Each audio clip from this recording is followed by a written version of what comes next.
안녕하세요. 생생매거진 오늘 황진입니다. 요즘 대구의 주택 경기나 부동산 시장을 두고 빙하기라고 얘기를 하죠.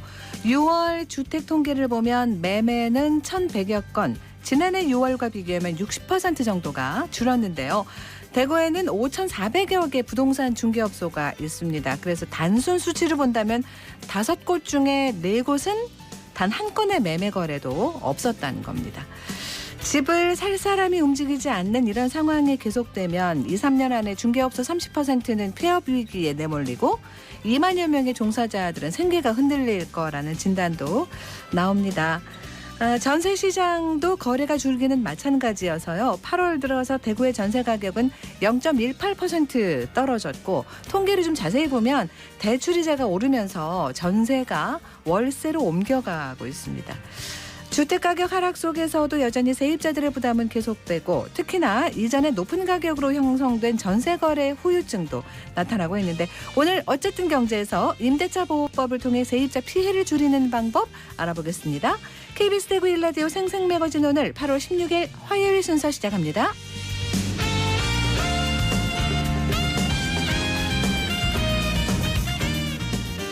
생생매거진 오늘은 대구와 경북 지역 민 모두가 함께하는 시사 정보 프로그램입니다. 오늘도 청취자 여러분 곁에 한 걸음 더 가까이 다가갑니다. 바람이 아주 강하게 불고 비도 오고 어젯밤에 그랬고요. 오늘 대구와 경북 지역도 비가 이어지겠습니다. 김천, 상주, 구미에는 호우주의보가 내려져 있고, 대구와 경북 남부는 오늘 늦은 오후까지 30에서 100, 경북 북부 지역은 낮에 그칠 걸로 보이고요. 5에서 30mm 정도 비가 더 올 것으로 예상합니다. 내일도 또 새벽부터 낮 사이에 비 예보가 있어서 산사태라든가 피해 우려되는 곳들은 수시로 좀 잘 살펴봐야 되겠습니다. 안동, 포항, 울릉 연결해서 날씨와 소식부터 전해드립니다. 안동입니다. 경북 북부 지역은 지금도 비가 약간 내리고 있는데 앞서 언급했던 것처럼 오늘 오전까지 비가 예보돼 있습니다. 강수량은 30에서 100mm 예상됩니다. 내일까지 덥고 습한 기류의 유입 정도와 북서쪽에서 남쪽으로 이동하는 찬 공기의 남하 정도에 따라 강수 강도와 강수 집중 구역, 강수량이 달라질 수 있기 때문에 계속해서 일기예보 확인하셔서 외출하시는 게 좋겠습니다. 내일 오후에도 경북 북부 지역 소나기 지나는 곳 있겠고요. 금요일과 토요일에도 또 한 차례 비 소식 있으니까요. 비 피해 없도록 대비 잘해주시는 게 좋겠습니다. 오늘 한낮 기온 살펴보면 영주, 안동 30도로 어제보다 1, 2도가량 기온이 내려가겠지만 여전히 습한 더위 이어지겠습니다. 건강관리에도 유의해 주시기 바랍니다.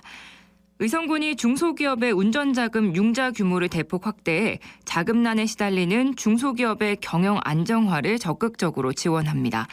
중소기업 운전자금의 융자 확대 규모는 61억 원으로 상반기 융자 규모 79억 원 대비 77% 늘어난 총 140억 원까지 확대될 전망입니다.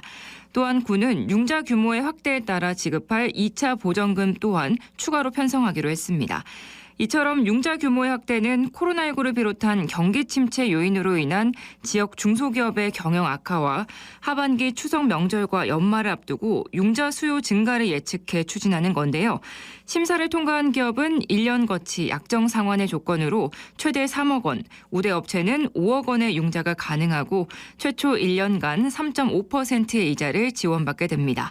의성군은 앞으로도 기업 경영에 활력을 불어넣을 다양한 지원책을 발굴해서 경영 환경 개선에 최선을 다하겠다는 방침입니다. 안동에서 전해드렸습니다.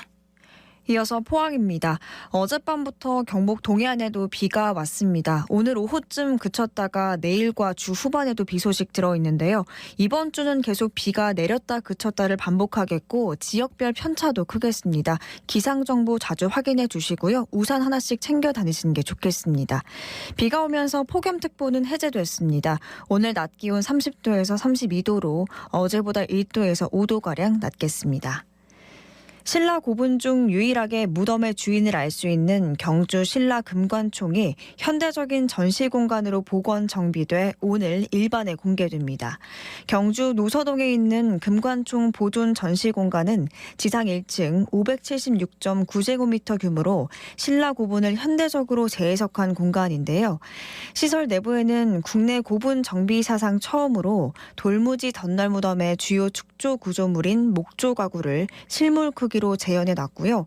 특히 무덤 중앙 덧널은 일제강점기 첫 조사 결과와 달리 더 크고 높으며 외부에 덧널이 하나 더 있다는 사실이 이번에 새로 밝혀져 복원 정비에도 이를 반영했습니다. 어린이 관람객들의 돌무지 덧널 무덤에 대한 이해를 돕기 위해서 첨단 증강현실 기법을 도입한 눈높이 맞춤 설명도 진행하는데요. 정식 개관은 인근의 고분정보센터 조성공사가 마무리되는 내년 상반기에 이뤄질 전망입니다. 지금까지 포항이었습니다. 이어서 울릉입니다. 울릉도와 독도에는 강풍주의보가 발효된 가운데 하늘은 흐립니다. 현재 기온은 어제보다 3도 낮은 24도, 습도는 73%입니다. 동해 중부 먼바다에는 북서풍이 불면서 1.5에서 3.5m의 높은 물결이 일고 있습니다. 오늘 운항 시각이 변경된 여객선이 있으니 선사별 확인이 필요합니다. 울릉군이 지난 11일부터 14일까지 일산 킨텍스에서 개최된 2022 제7회 대한민국 국제관광박람회에 참가했습니다. 이번 행사에서는 국내외 관광시장과 지역 관광산업의 경쟁력 확대를 위해 국내 여행 소개와 숨은 여행지 발굴, 연계상품 개발 등 다양한 프로그램을 진행했습니다. 울릉군은 주요 관광지 안내와 함께 숨은 비경이 있는 관내 사진 포인트를 이벤트를 통해 참신하게 알렸는데요. 또 2025 울릉공항 건설, 크루즈 취향으로 사계절 관광이 가능해진 울릉도를 방문객들에게 적극 소개해 큰 호응을 얻었습니다. 울릉군은 앞으로도 다양한 축제와 박람회에 참가해 관광자원의 적극적 홍보와 이를 통한 지역경제 활성화를 이끌어내겠다는 계획입니다. 지금까지 울릉이었습니다.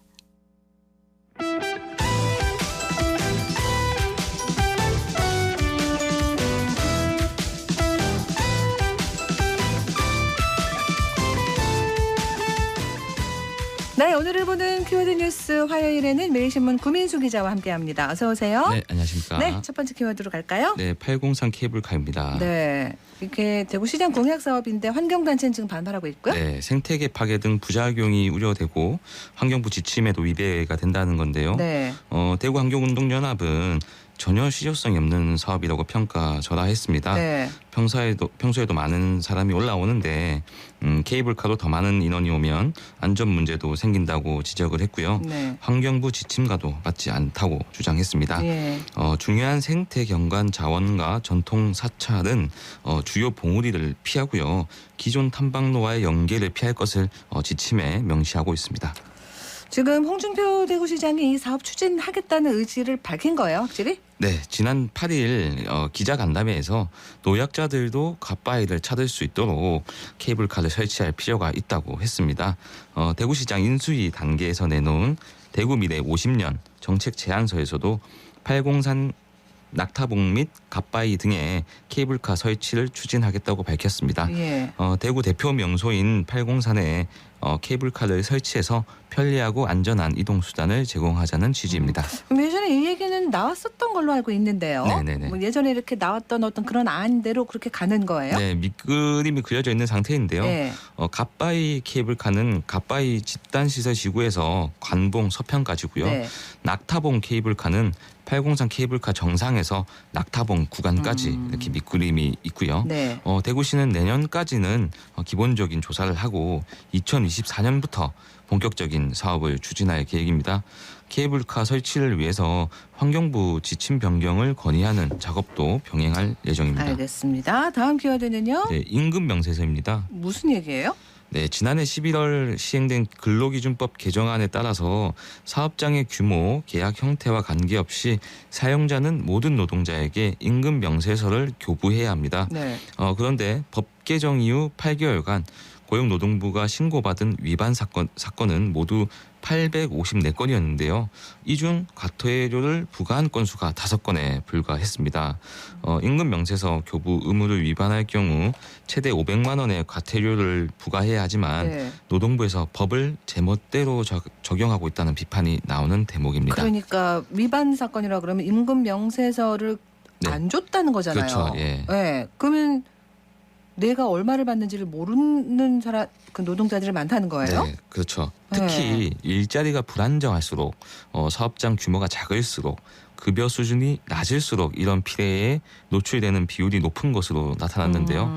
이 한 시민단체가 지난 6월 만 19세 이상 직장인 1,000명을 대상으로 조사한 결과 임금 명세서를 받고 있지 않다고 답한 비율이 고용 형태에 따라서 큰 차이를 보였습니다. 네. 전체 응답자 가운데 받지 않는다는 답변이 약 17% 정도였는데요. 비정규직 노동자는 30%였고요. 5인 미만 사업장 노동자는 48%, 네. 그리고 월급 150만 원 미만 노동자는 35%였습니다. 그러면은 사용자가 네. 이거 법 개정하고 이렇게 된 걸 몰라서 네. 이렇게 된 게 많은 거예요? 어떻게 된 거예요? 네, 이 사실 이 과태료를 부과할 수 있다는 사실 자체를 모르는 경우도 굉장히 많았는데요. 네, 같은 조사에서 모르고 있다고 답한 비율이 51%로 알고 있다는 응답 48%보다 사용자가요? 네, 높았습니다. 이거는 이게 직원들을 상대로 한 설문조사였습니다. 그래요? 네. 임금 명세서뿐만 아니라 근로 계약서를 받지 못한 경우도 전체 응답자의 22%로 적지가 않았습니다. 이 역시 비정규직 5인 미만 사업장 월급 150만 원 미만에서 더 높은 비율을 높은 거군요. 나타났고요. 또 근로계약서 교부나 작성 의무를 위반한 경우 지난 3년 6개월간 약 5만 1천여 건이 접수가 됐는데요. 벌금형 기소가 이루어진 경우는 34%에 그쳤습니다. 새 제도가 네. 빠르게 잘 정착할 수 있도록 사용자부터 일단 뭔가 좀 적극적인 의지를 보여야겠다 이런 네. 생각이 듭니다. 네, 정부도 그렇게 의지를 보여야겠고요. 네. 다음 키워드는요. 네, 폭주족입니다. 예, 어제가 8월 15일 광복절이었습니다. 그 국경일 이런 날만 되면 이 맞아요. 폭주족 얘기 나오죠. 네. 네. 강복절 심야에도 경찰이 77명을 현장에서 검거했습니다.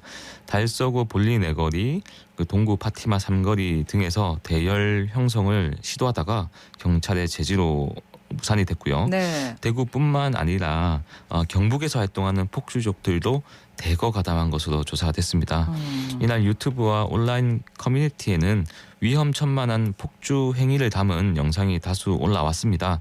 공개된 영상에는 오토바이를 화려한 조명으로 장식한 폭주족들이 굉음을 내면서 차선을 네. 무시한 채 고개에 가까운 모습으로 질주했습니다. 상의를 탈의하거나 태극기를 든 채 오토바이를 탑승한 이들도 있었습니다. 대다수가 헬멧을 쓰지 않고 있었고요. 일부 오토바이에는 번호판도 없는 것으로 확인됐습니다. 그렇군요. 단속을 하는데도 아랑곳하지 않는 거예요. 어떻게 된 거예요? 네, 경찰차가 이제 출동해서 이렇게 사이렌을 울리면서 막으려고 했지만 경찰차를 조롱하듯 교묘하게 빠져나가는 모습이었고요. 네. 이 과정에서 일부 폭주족은 경찰을 향해 손가락 욕설을 하기도 아이고. 했습니다. 폭주족이 경찰을 따돌리는 것을 목격한 일부 시민들은 오히려 함성을 지르는 모습이었습니다. 그럼 왜 이렇게 된 걸까요? 어떻게 하다 이렇게 가져왔죠? 네, 이 폭주족 때문에 경찰의 소극적인 대응 방식을 두고 비판 여론이 일고 있는데요. 네. 경찰은 폭주족들이 모여서 출발하면 현장에서 대응하기가 어렵다는 입장입니다.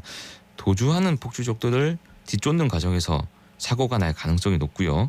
순찰차와 부딪히거나 그물로 단속을 하면 과잉 진압이라는 비난 여론이 일 수도 있습니다. 네. 사고에 대한 책임도 신경 쓸 수밖에 없는 건데요.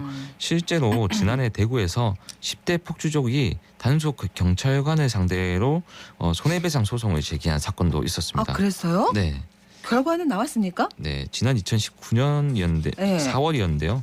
고등학교 3학년이던 A 씨가 10명과 폭주 행각을 벌이다가 경찰의 단속 과정에서 넘어졌습니다. 네. A 씨 가족은 경찰 단속으로 다쳤다면서 위자료 1,600만 원을 요구하는 소송을 냈습니다. 1심에서는 A 씨가 패소했지만 2심 재판부는 체포 과정에서 경찰관이 욕설한 점을 들어서 위자료 20만 원을 지급하라는 일부 승소 판결을 내렸습니다. 그러니까 네. 그 상대방의 뭐 손가락 욕이나 네. 입으로 하는 욕이나 이런 거친 것들은 다 받아야 되고 네, 경찰관은 그러면 안 되고 네. 어떤 거라도 해서는 안 된다. 그렇죠. 이렇게 되면은 소송까지 가고 하면 경찰들 현장 대응이라는 게 네. 위축될 수밖에는 없겠어요. 그렇죠. 네. 일단 경찰은 현장 체증으로 사후 입건에 좀 주력을 하고 있습니다. 앞서 어린이날에도 5명을 현장에서 검거했는데요. 체증 자료를 분석해서 수십 명을 추가로 입건했습니다.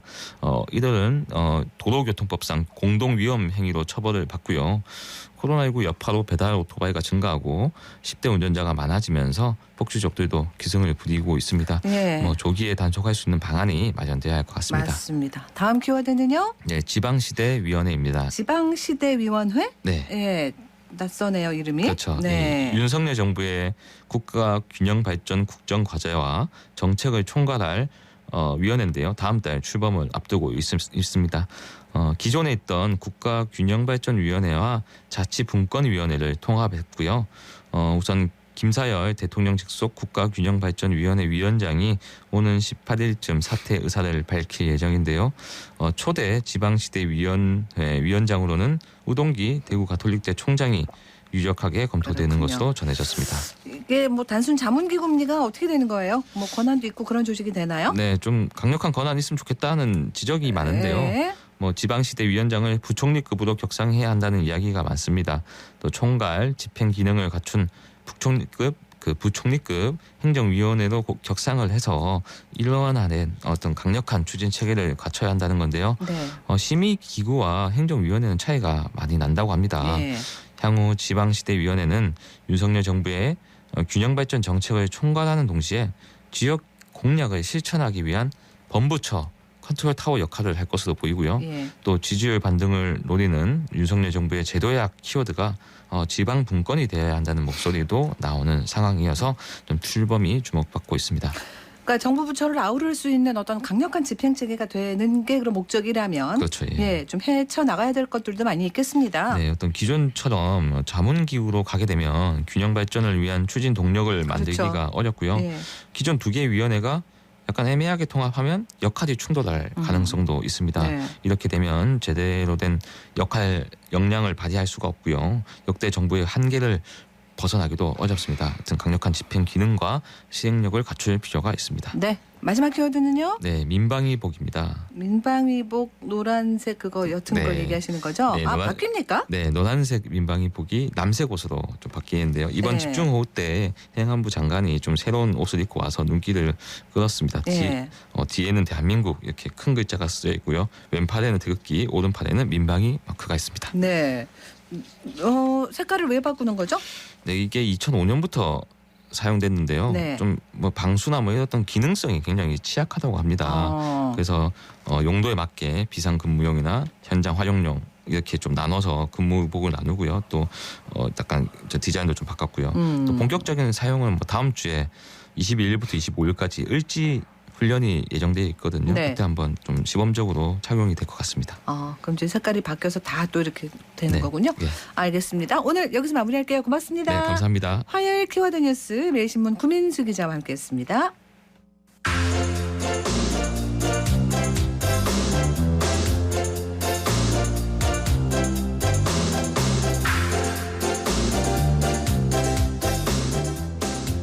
네. 웹툰이나 웹소설이 우리에게는 낯설지만 스마트폰으로 젊은 분들은 아주 그냥 당연하게 보는 겁니다. 대구 북구에서는 청년 웹작가 양성학교를 통해서 최근에 유망 직종으로 떠오르는 이 웹스토리 작가가 되기 위한 어떤 도움을 주는 그런 걸 운영하고 있다고 합니다. 서유리 리포터가 취재해왔어요. 유리 씨 어서 오세요. 네, 안녕하세요. 네, 웹작가는 소설이나 만화 등 웹상에서 작품을 쓰는 작가를 말하는데요. 네. 네, 웹툰 같은 경우에는 스토리를 전문적으로 쓰는 스토리 작가라고 생각하시면 될 것 같습니다. 예. 네, 이 현재 웹스토리 시장 규모는 6천억을 돌파했고요. 영화나 드라마 등 다른 매체를 통해서 또 부가적인 고수익 창출을 할 수 있기 때문에 웹작가는 청년들에게 선호 직종으로 각광받고 있습니다. 네. 네, 먼저 수업 현장 소리와 함께 북구청 기획조정실의 김현창 씨에게 프로그램에 대한 이야기 들어봤습니다.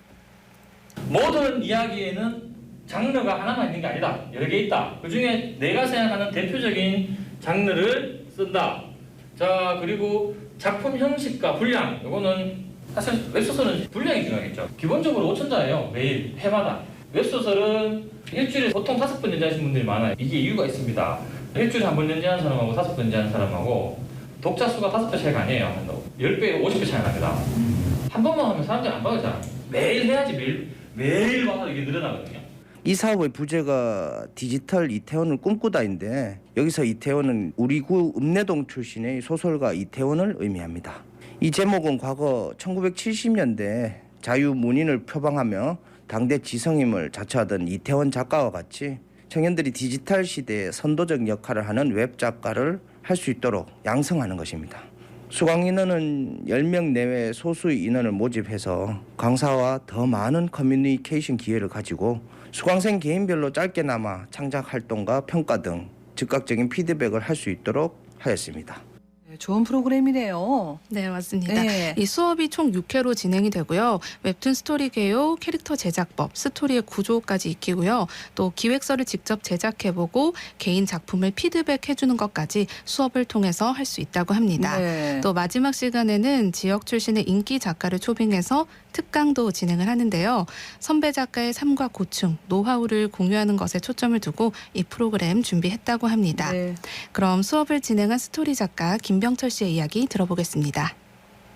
실전부터 하고 설명하는 걸로 하기 위해서 지난주에 제가 스토리를 짜는 가장 중요한 게 전체 기획서를 짜는 거라고 생각하거든요. 그래서 아무것도 안 알려주고 써보라고 해서 쓴 다음에 제가 그 하나하나씩 다 설명을 해가는 그 과정을 거친 거거든요. 오늘은 캐릭터들 만들 때 어떻게 만들어야 되는가, 좀 더 독자들이 공감을 느끼기 위해서는 리얼리티가 살아야 되는데 그러기 위해서는 상세해야 되거든요. 그렇게 어떻게 상세하게 만드는가, 성격이라든가 뭐 외모라든가 갈등을 겪는가 하는 그런 것들을 설정하기 위해서 뭐 트라우마라든지 내면적인 성격이라는 이런 설정에 대한 것들 오늘 주로 설명했었습니다. 캐릭터들 평상시에 미리 만들어 두는 게 제일 좋아요. 보통 창작을 하게 되면 창작 에너지가 있어가지고 한 1시간 만들면 1시간 쉬어줘야 되거든요. 그런 것들을 좀 방지하기 위해서 미리 그럼 하루에 한 30분씩만 일 만들어 둔다면 1년이면 100명씩 만들 수 있거든요. 근데 100명이면 웬만한 이제 이야기에서 필요 충분 조건을 넘어가는 거기 때문에 제 생각에는 1년만 이렇게 고생해서 한 150명, 200명 만들어 두면 평생 동안 내가 쓸 캐릭터를 다 만들어 두는 거라고 생각하시면 될 것 같아요. 이거 하실 것 같으면 가볍게 본인의 직업을 가지고 취미 삼아 하시는 걸 제일 추천드리고요. 그게 아니라 난 진짜 이거 전업 작가 하겠다 하면은 독하게 마음 먹고 제대로 하고 딱 한 가지 마지막으로 이제 이런 거 쓸 때 아무리 망한 내용이다 하더라도 일단 그 이야기 끝 매짐을 해야지 나의 경험치가 되거든요. 그것만 지키시면 될 것 같아요. 이분이 활동한 지 오래되신 분이고 사실은 예전에는 이런 어떤 교육 프로그램은 또 없었잖아요. 새로운 창업에 대한 어떤 폭이 넓어진 건데 그죠? 네, 맞습니다. 네. 네, 이분도 원래는 소설을 좋아하는 컴퓨터 프로그래머였는데 만화가 지망생인 친한 친구와 같은 작업실을 쓰는 이 만화가가 스토리 전개에 어려움을 겪고 있었다고 해요. 네. 그때 이제 본인이 소설을 좋아하니까 지나가는 말로 그럼 제가 스토리 한번 써볼까요? 이렇게 했던 게 계기가 돼서 지금까지 무려 18년 동안 스토리 작가로 일하고 있다고 합니다. 그렇군요. 역시 좀 이렇게 우연한 기회에 또 새로운 직업을 맞습니다. 네, 또 준비가 앞으로 간 거죠. 되면 네, 맞습니다. 뭐든 할 수 있어요. 네, 맞아요. 그리고 이번에는 수강생들의 이야기 들어보겠습니다. 웹작가 양성학교에서 수업 듣고 있는 수강생입니다. 오늘 들은 수업 중에서 캐릭터 시트 상세하게 적는 그 수업이 인상적이었던 것 같아요. 소설이나 웹툰 쓸 때 스토리에 집중하지 캐릭터에 집중하는 일이 잘 없는데 캐릭터 상세하게 길게 쓰는 거, 더 세분하게 트라우마까지 설정해서 보는 거. 그게 기억이 남는 것 같아요. 성격 설명하기 좋은 키워드에 MBTI나 사주팔자 참고하는 게 꿀팁이었다고 생각해요. 정말 연재를 하고자 할 때 연재처 쪽이랑 접선하는 아니면 공모 쪽으로 가는지 어떻게 해야 발을 넓히는지 그런 것도 해주시면 좋을 것 같아요. 의외인 부분에서 설렐 수 있는 부분을 찝는 그런 로맨스 소설 한번 써보고 싶어요. 저는 그 작가에 관심이 생겨서 여기 신청하게 된 박경규라고 합니다. 2주차에 스토리가 어떤 식으로 흘러가는지 딱 표로 자세히 알려줘서 앞으로도 그거 좀 활용해서 쓰는 데 도움이 많이 될 것 같습니다. 3주차인 오늘 같은 경우에는 캐릭터성에 대해서 배웠고 그게 가장 기억에 남습니다. 작품 하나만이라도 제가 썼다는 거를 대중분들한테 알리고 싶습니다. 제가 읽은 게 판타지 쪽으로만 있다 보니까 판타지 쪽으로 해서 좀 어두운 분위기로 큰 틀은 그렇게 잡고 있습니다. 제가 연재를 할 수 있게 될지는 모르겠지만 혹시라도 하게 된다면 재밌게 봐주셨으면 좋겠습니다. 네, 8월 19일과 26일 두 차례 수업이 남아 있고요. 또 27일에는 대구시 청년센터 다온나 글에에서 KBS 드라마로도 제작됐던 웹툰이죠. 동네 변호사 조드로의 회칠링 작가가 특강을 진행한다고 합니다. 네. 네, 관심 있는 분들은 참고하시기 바랍니다. 그래요. 오늘 소식 잘 들었습니다. 네, 고맙습니다. 서유리 리포터였습니다.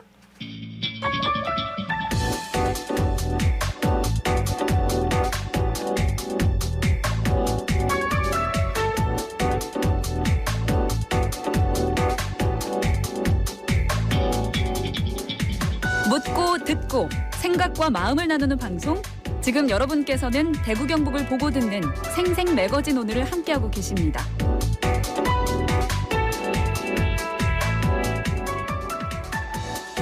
레미콘이나 아스콘 공장은 도심 건설 현장에 자재를 공급하는 아주 중요한 역할을 합니다. 근데 그 공장 근처에 사시는 주민들에게는 이게 불편한 동거가 될 수밖에는 없죠. 수성구 시지 지역의 수건 사업인 아스콘 공장 이전 논의가 진행되고 있습니다. 오늘 자세히 좀 짚어볼게요. 김대권 수성구청장 전화 연결합니다. 안녕하세요. 예, 안녕하십니까. 네. 예, 수성구청장 김대건입니다. 네, 아스콘 공장 이전 문제 전에 일단 이번에 매니페스토 약속 대상 최우수상 받으셨더라고요. 축하드려요. 예, 감사합니다. 네, 민선 8기 공약 사업도 잘 이행되기를 바랍니다. 수성구 시지 4월 일대에 계신 분들은 오늘 얘기 잘 아실 텐데 여러 대단지 아파트 사이에 아스콘과 레미콘 생산 공장이 있잖아요. 예. 이 공장이 언제 들어선 겁니까? 예, 상당히 오래됐어요. 네. 68년도부터 시작이 됐는데 약 50년이 됐죠. 그러다 그 후에 이제 아파트가 많이 들어서게 됐습니다. 네. 그래서 이게 한 아파트는 한 90년대 우리 지구 단위 계획을 하고 쭉 들어왔는데 그러다 보니까 아무래도 이 냄새나 분진 등으로 인해서 인근 주민들과 갈등이 생기게 됐죠. 그랬군요. 구장님 말씀을 좀 길게 설명을 해주시면 됩니다. 예. 네네. 아스팔트 포장에 쓰이는 게 아스콘인데요. 이 예. 아스콘을 생산하는 과정에서 냄새나 분진, 대기 오염물질 이런 게 나오지 않습니까? 예. 맞습니다. 이게 아스콘은 이 석유를 정제하는 과정에서 원유를 이제 정제하면은 그게 아스팔트라는 물질이 생기는데 이게 조금 찐득찐득한 그런 성질이 있고 네.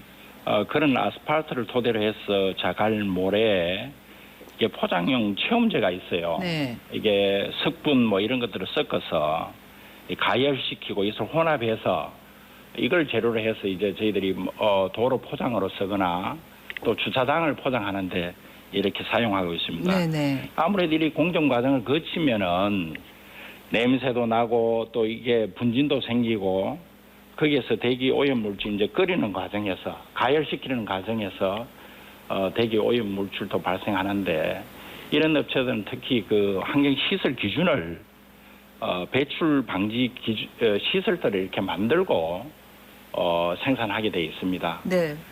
그럼에도 불구하고 우리 주민들 입장에서는 요즘 굉장히 환경에 대한 민감도가 높잖아요. 네. 그러다 보니까 생활도 좀 불편해지고 또 특히 또 이게 큰 대형 트럭이 운반하기 때문에 지역의 어떤 그 이동 안전에 대한 확보 또 어린이들의 어떤 그 학교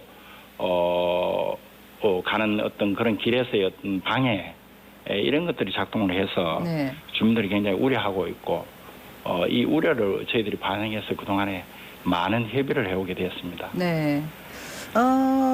그 시지 옥수천 쪽으로 대규모 아파트나 학교가 많이 있는데요. 예. 처음에 들어올 때 이 공장들이 문제가 됐을 것 같은데 어땠습니까? 그 당시는 이제 90년대인데요. 네. 우선 도시가 팽창하다 보니까 택지는 부족하고 해서 이제 대규모 아파트 입지가 돼 있었는데 아무래도 이제 그러한 레미콘이나 아스콘 공장이 생기면은 법적으로 주어진 어떤 방지 시설을 갖추면은 주거지와 인접을 해도 병존이 가능한 걸로 되어 있습니다. 법적으로는. 네. 그렇지만 실질적으로 어떤 그런 그 냄새 또 먼지가 그런 법적 기준 내에 있다 하더라도 주민들이 느끼는 입장은 또 다르거든요. 네. 그리고 또 환경에 대한 바라보는 시각, 민감도는 굉장히 높아졌습니다. 현재 우리 주민들은. 예. 그러다 보니까 갈등이 격화되고 이제는 어떤 그런 인접해서 방지 시설을 갖추더라도 우려하는 목소리가 커졌기 때문에 여기에 대해서 적극적으로 중지하고 또 우리가 나서서 협상을 하고 그럴 필요가 있다고 느꼈고 거기에 대해서 일부 성과가 있는 걸로 저희들이 판단하고 있습니다. 주민들을 좀 자주 만나보시죠? 예, 저희들이 좀 많이 만났어요. 예, 그동안에. 예. 민원도 많았고. 네네. 그러면서 이제 아스콘 공장에서 주민들과 저희들이 몇 차례 회동을 거쳐서 또 아스콘 공장을 운영하는 주최 측에서는 여기에 대한 또 주민들의 생각도 잘 반영해서 네. 옮겨가는 것을 검토하겠다고 하면 몇 년 전부터 추진을 해서 원래 2월 달에 저희들하고 아스콘 공장은 이전하기로 내년까지 이전하기로 협약을 했습니다. 네. 그 지금 아스콘 공장 바로 옆에 아파트 짓고 있죠? 예. 그래서 뭐 내년까지 옮기기로 했다고 하니까 그건 뭐 당연히 옮기는 거겠죠, 그러면 그죠? 그렇다고 봐야죠. 협약을 했으니까. 예. 지금 그 갈 곳에 대한 입지도 마련돼 있는 걸로 저희들이 파악을 했고요. 네. 그렇지만 구체적인 이제 진행 과정 거기서도 인허가들을 받아야 되고 그렇습니다. 하니까 그것을 지켜보고 계속적으로 저희들이 좀 동료를 하고 좀 빨리 갈 수 있도록 요청을 하고 있는 상태입니다. 네, 어디로 가든 사실은 지금 이곳에서 옮겨가는 건데 그 공장이 가는 곳의 주민들 역시 또 이런 일이 없으란 법이 없지 않습니까? 그것도 걱정이네요, 그죠? 거기는 이제 또 많이 이격되는 거리를 가시게 되면은 네네네. 또 우리는 직접적으로 인접해 있고 주거지가 네, 그쪽 가는 곳은 상당히 좀 떨어져 있는 것으로 알고 있습니다. 그렇군요. 예. 이제 뭐 옮긴다는 건 기정사실화 됐다라고 알고 있으면 되겠죠? 예, 그런데 그렇죠? 이제 또 저희들이 좀 관심을 갖고 있는 것은 아스콘 공장과 레미콘 공장이 또 있어요. 네. 그래서 이게 할 수만 있다면 동시에 하는 것이 좋겠다 해서 계속 설득하고 있습니다. 그렇군요. 그러니까 레미콘 공장은 참 어떻게 되는 겁니까? 그건 아직 구체적인 얘기가 나온 게 없나요? 레미콘 공장도 충분히 옮겨갈 수 있는 그 입지와 면적을 다른 쪽에 이미 확보해 있기 때문에 네네. 저희들이 옮겨가는 김에 네, 그렇죠. 같이 좀 하면 안 좋겠느냐 계속 설득하고 있죠. 예. 그게 그러니까 잘 얘기가 잘 안 되는 모양이에요. 안 된다고는 할 수 없고 예. 업체의 이제 준비 역량과 그런 거 관련돼 있는데 충분히 이쪽에 대한 문제점을 알고 있기 때문에 그래서 옮기는 김에 가능한 한 저희들은 뭐 빨리 좀 같이 했으면 좋겠다는 얘기를 하고 있어서 네네. 어느 정도는 좀 가능성이 아니겠나 저희들은 그렇게 보고 있습니다. 그러니까 이제 이 민원이 참 많이 들어올 텐데 오랜 세월 동안 받으셨을 거고 그죠? 업체에서도. 예, 네. 업체도 굉장히 좀 곤란해해요. 그러니까 이제 왜냐하면은 이게 나가긴 나가야 될 텐데. 이게 어디서 그러한 공장에 대한 입지를 확보하기가 그렇게 쉬운 건 아니거든요. 네. 그러다 보니까 상당히 그 우리 주민들의 그 환경적 욕구도 충족시켜줘야 되고 또 그런 측면에 또 이게 대한 입지도 자기들이 확보를 해야 되니까 네네네. 이게 굉장히 뭐 좋아하는 시설이 같으면 어디를 전부 다 가기가 쉽지만은 그래서 그런 문제 업체도 많이 노력하고 있는 것 같습니다. 그렇습니다. 예, 같이 가면 참 좋은데 그죠? 예. 네. 수성구 안에 이 아스콘이나 레미콘 생산업체가 여기 말고 또 더 있습니까? 우리가 고산사 함동에 또 이게 레미콘 공장이 하나 더 있어요. 예. 여기도 이제 아파트가 쭉쭉 들어서고 주거 지역이 확장되다 보니까 이것도 또한 어떤 그러한 문제에 직면할 것으로 저희들이 예상하고 있고 여기도 곧 저희들이 좀 설득을 해서 가능한 한 다른 지역으로 좀 옮겼으면 좋겠다 하는 것을 협상에 돌입하려고 하고 있습니다. 네, 이게 참 하루가 시간이 긴 시간이라 그 근처에 계신 분들은 그렇고 그죠.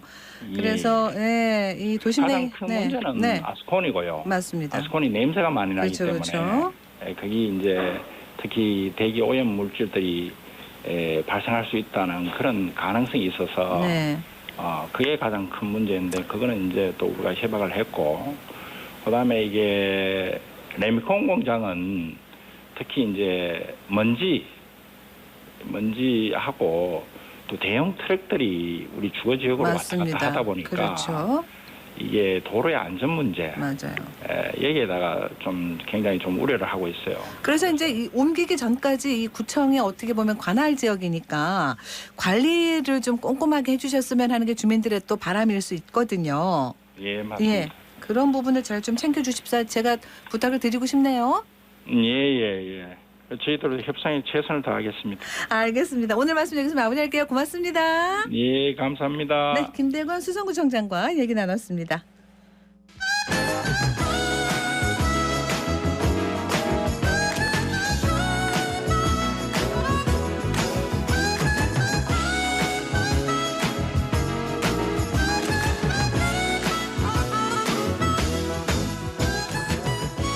네, 11시 41분 됐습니다. 어쨌든 경제 대구 경북 부동산 분석학회 송원배 이사와 함께합니다. 어서 오세요. 네, 안녕하세요.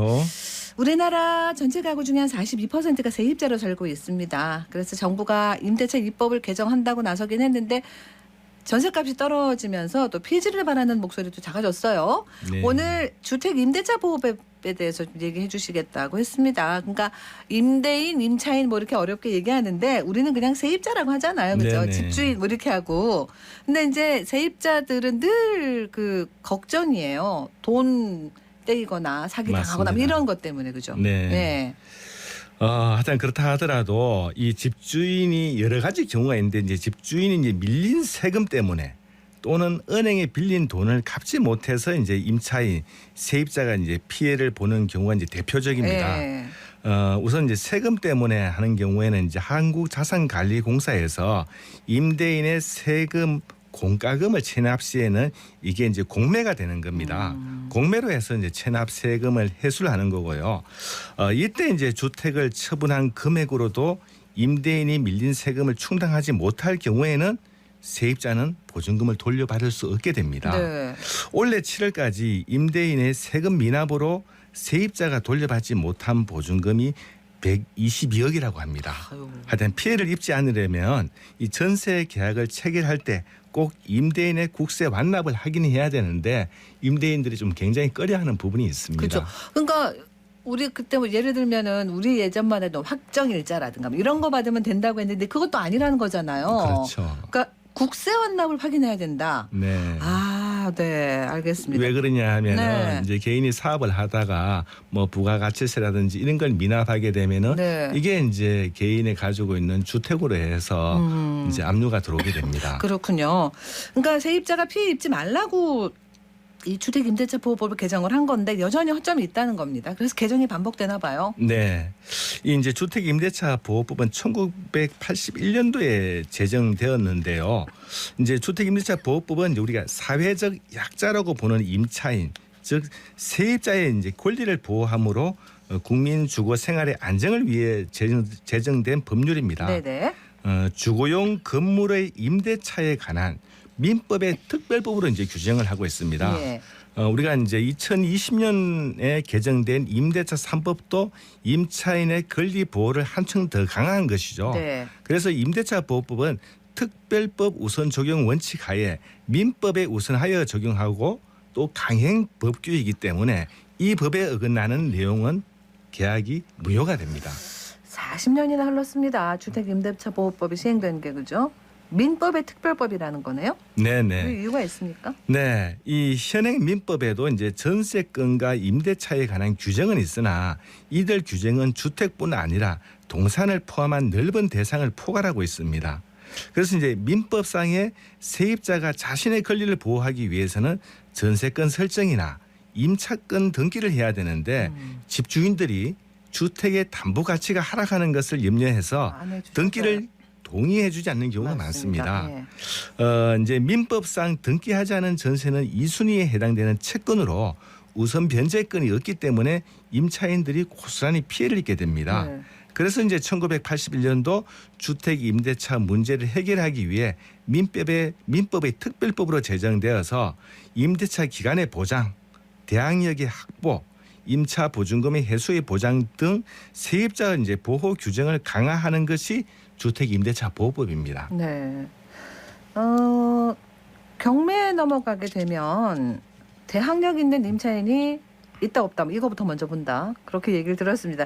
대항력이라는 게 어떤 조건을 말하는 거예요? 그렇죠. 보통 우리가 경매에 보면은 이제 임차인들이 대항력이 있다 없다 이제 하는데 보통은 이제 평상시에는 그런 얘기를 안 합니다. 이게 경매에 넘어갔을 적에 내 보증금을 돌려받을 수 있는 힘이라고 보시면 됩니다. 세입자가 이제 등기를 하지 않아도 실질적으로 입주해서 살고 있고 이제 주민등록 전입 신고만 하면 그 다음 날부터 제3자에게 임대차의 내용을 주장할 수 있는 이제 대항력이 생깁니다. 이제 임차 주택이 매매되거나 경매된 경우에 세입자는 매수인이나 낙찰자에게 보증금을 돌려달라고 요구할 수 있는 것이고요. 단 세입자가 대항력을 가지기 위해서는 금융권의 건전한 건보다 시기적으로 먼저 대항 요건을 갖추고 있어야 됩니다. 은행에 설정된 것보다는 내가 먼저 전입신고를 갖추고 있었다는 얘기죠. 네, 그렇죠. 세입자가 보증금을 떼인다는 것은 최악의 상황입니다. 그죠? 우선 변제권이라는 건 어떤 경우를 말할까요? 네, 이제 임대차 계약서상에 확정일자를 갖추면 후순위 권리자에 대해 우선 변제권을 획득할 수 있습니다. 앞에서 우리가 뭐라고 얘기했습니까? 앞에서 이제 주민등록 전입신고하고 반드시 우리가 또 확정일자라는 것을 많이 받고 있지 않습니까? 이 확정일자는 법원 등기과나 동사무소에서 임대차 계약서에 찍어주는 날짜 도장을 말하는데요. 이 날짜에 해당 주택 임대차가 있었다는 것을 증명하는 겁니다. 이 대항력을 갖춘 세입자가 확정일자를 받으면 그 날짜를 기준으로 우선 변제권을 갖게 됩니다. 혹시라도 임차 주택이 경매나 공매되는 경우 확정일자 날짜 순위에 따라 보증금을 우선적으로 변제해 받을 수 있는 권리이기 때문에 이렇게 확정일자를 받아놓으면 우리가 굳이 전세권 설정을 하지 않아도 되는 이유가 되기도 합니다. 같은 권리를 가진다는 거죠? 네, 확정일자랑 맞습니다. 전세권 설정 중에 하나만 하면 되는 거예요, 그러면? 우리가 통상적으로 둘 다 해야 된다고 막 그런 얘기 전세권 설정을 하는 경우도 있고요. 또 금액이 많으면은 전세권 설정을 해야 된다. 금액이 적으면 안 해도 된다 하는데 사실상 권리상의 보장을 봤을 적에는 모두 보장을 받을 수가 있고요. 단 물건 등기인 전세권 설정을 하게 되면은 나중에 보증금을 돌려받지 못할 경우에 바로 경매 신청이 가능하다는 얘기가 있습니다. 가능할 수가 있는 겁니다. 네네. 그러니까 이제 뭐 보증금 몇백이나 몇천에 월세 얼마 이렇게 해서 보증금이 그러면 이제 크지 않고 좀 낮은 경우도 있단 말입니다. 네. 이렇게 소액으로 계약한 세입자도 기준이 똑같이 적용되는 거예요? 네, 요거를 가지고 이제 우리가 최우선 변제권 제도가 있습니다. 세입자의 이제 보증금액이 해당 지역에서 정한 일정 금액 이하의 소액인 경우 보증금 중 일정액을 다른 담보 물권자보다 최우선해서 이제 변제해 받을 수 있는 건데요. 광역시는 보증금액이 7천만 원 이하이면 은행에 앞선 담보 물건이 있다고 하더라도 최고 2,300만 원을 최우선으로 지급받을 수 있겠고요. 기타 지역 경상도의 경우에는 보증금이 6천만 원 이하이면 최고 2천만 원까지 최우선 변제를 받을 수 있습니다. 이제 서울은 이제 1억 5천까지고 5천만 원까지 받을 수 있는 거고요. 이제 서울은 집값이 비싸니까.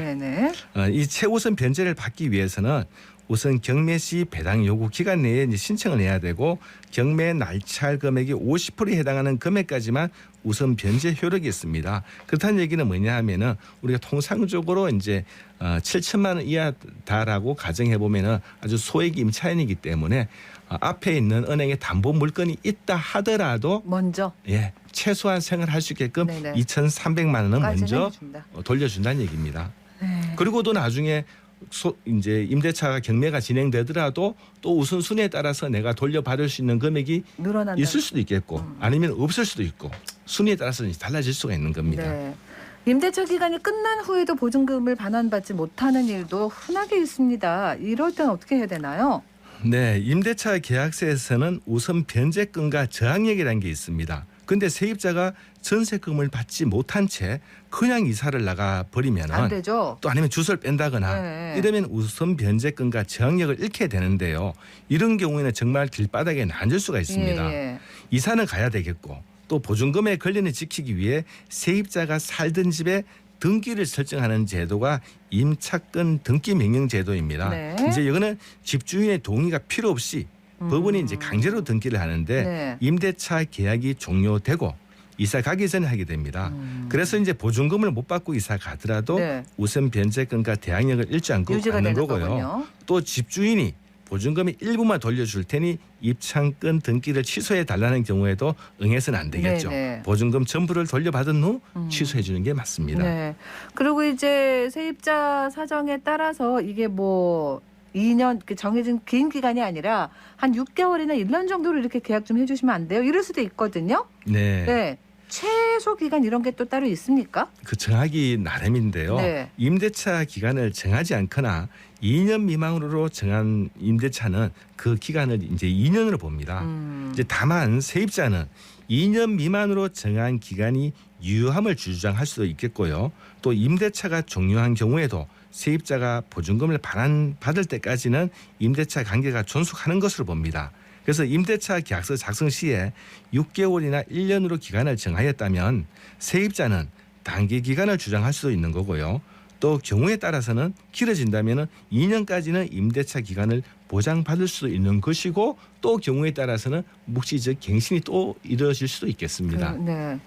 그 오피스텔이나 상가는 여기 그 주택으로 개조해 갖고 만약에 이제 주택으로 사람이 산다 이런 경우에 임대차 보호법 그에 적용을 받을 수 있는 거예요? 네, 받을 수 있습니다. 이 판례에서 보면 주거용 건물에 해당하는지의 여부는 공부상의 표시만으로 하는 것이 아니라 실제로 사용하고 있는 용도에 따라 적용이 되는데요.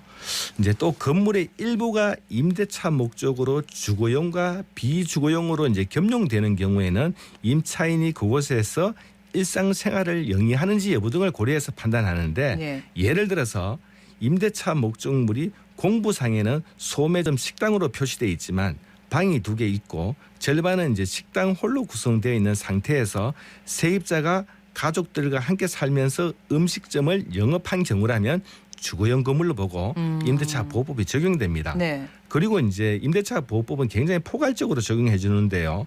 미등기 무허가 건물인 경우에도 주거 생활의 용도로 사용되는 주택에 해당된다면 그 건물이 등기를 하지 않았거나 또 등기가 될 수 없는 사정이 있다고 하더라도 다른 특별한 규정이 없는 한 주택 임대차 보호법을 적용을 받습니다. 넓은 범위에서 포함시켜 준다는 의미네요. 맞습니다. 그죠? 그러니까 이제 임대차 보호법이 사회적 약자를 위해 만든 거지 않습니까? 네. 근데 적용되지 않는 경우도 있나 봐요. 네, 이런 경우가 있습니다. 여간의 방 하나를 내실로 사용했다면 이 비주거용 건물의 주거의 목적으로 사용은 했지만 임대차 보호법에서 제외될 수 있습니다. 왜 그러냐면 여간 자체가 잠자는 기능이지 밥을 해먹거나 취사시설을 설치할 수 있는 것은 아니라고 보는 거죠. 그리고 이제 또 하나는 일시 사용을 위한 임대차가 명백한 경우에도 임대차 보호법은 적용되지는 않습니다. 계속 산다 이게 아니라는 게 명백히 보일 때는 적용되지 않는다. 그렇죠. 뭐 서울에서 내려왔는데 지방에 잠깐 내려와서 뭐 한 2주에 있다 간다든지 네네네. 이런 아주 단기라면은 적용이 안 될 수가 있는 겁니다. 그 이제 임대차 계약서 쓰면서 그 계약서에 표시하지 않은 내용들도 있을 수 있어요. 그러니까 그래서 이렇게 왜 많이 이렇게 쓰라고 그러잖아요. 자세하게. 네. 그러니까 뭐 처음에 들어갈 때 괜찮았는데 갑자기 수리할 때가 생긴다거나 비용이 들어갈 때가 생기고 막 이런 거. 네. 어디까지 세입자가 요구할 수 있을까요? 이것도 뭐 임대인과 임차인의 이게 협의하는 게 중요한데요. 우선 판례를 보면 세입자가 별 비용을 들이지 않고 손쉽게 고칠 수 있을 정도의 사소한 것이라면 임대인은 수선 의무를 부담하지 않습니다. 하지만 수선하지 않으면 이 세입자가 계약 목적에 따라 사용 수익할 수 없는 상태라면 임대인은 그 수리 의무를 부담해야 되는데요. 너무 막연한데요. 이제 집에 어디까지? 네. 사용하는 이제 형광등이 나가거나 사용상 부주의로 싱크대가 막혔다면 그런 이 거는 세입자가 부담하겠지만 네네. 난방 시설인 보일러가 낡아서 교체해야 한다면 별 비용을 들이지 않는 사소한 것이라고 볼 수가 없는 거죠. 크죠. 비용이 크죠. 그래서 이때는 임대인이 이제 수선 의무를 부담하게 됩니다. 네. 네. 그리고 또 이제 더 있다면은 세입자의 주택을 수선해주지 않는 경우, 예를 들면 방 하나가 천정으로 내려앉았다면 우리 임차인은 임대인에게 손해배상을 청구도 할 수 있겠고요. 수선이 끝날 때까지 차임의 전부 또는 일부를 지급을 거절할 수 있겠습니다. 네네. 또 사용 수익할 수 없는 부분의 비율에 따라 임대료를 좀 깎아주세요. 또 아니면 이것도 살 수 없다면은 계약 해지도 가능한 것입니다. 알겠습니다. 그런 것들 자세하게 꼼꼼하게 기억해놔야 되겠습니다. 오늘 여기서 마무리할게요. 고맙습니다. 네, 감사합니다. 어쨌든 경제 대구 경북 부동산 분석학회 송원배 이사와 함께했습니다. 교통정보입니다. 윤가영 리포터. 네, 먼저 시내도로 정보입니다. 우리 지역 오전에는 강한 비가 내렸지만 현재는 대부분 소강 상태를 보이고 있습니다. 비로 인해서 노면이 많이 젖어 있습니다. 20% 감속 운전으로 안전하게 이동하시기 바랍니다. 신천대로는 상동교 방향으로 차량만 꾸준할 뿐 원활한 모습입니다. 반대 방향으로는 경대교 부근으로만 차간거리 좁힌 채 이동하고 있습니다. 달구벌대로는 만촌내거리에서 범어내거리 구간 신호 한두 번이면 이동 가능하겠습니다. 이어 반월당 내거리 부근으로도 교통량 늘어나는 모습입니다. 이어서 고속도로입니다. 먼저 주의하실 구간이 있습니다. 중앙고속도로 대구 방향 다부터널 126km 지점입니다. 2차로 쪽에 낙하물 처리 중입니다. 구간 지나실 때 주의해서 이동하시기 바랍니다. 이어 중부내륙지선 금호관리목 방향 화원 나들목 부근 갓길 쪽입니다. 승용차 고장으로 정차 중인데 견인 차량 도착하여 조치 중이라는 소식이 있습니다. 지금까지 이 시각 교통정보였습니다. 오늘부터 질병관리청의 지역사회 건강조사가 시작됩니다. 올해는 만 19살 이상 대구 시민 7,200여 명이 대상이고요. 코로나19 격리 경험을 포함한 130여 개 항목이 있다고 합니다. 10월 31일까지 조사원이 직접 방문한다고 해요.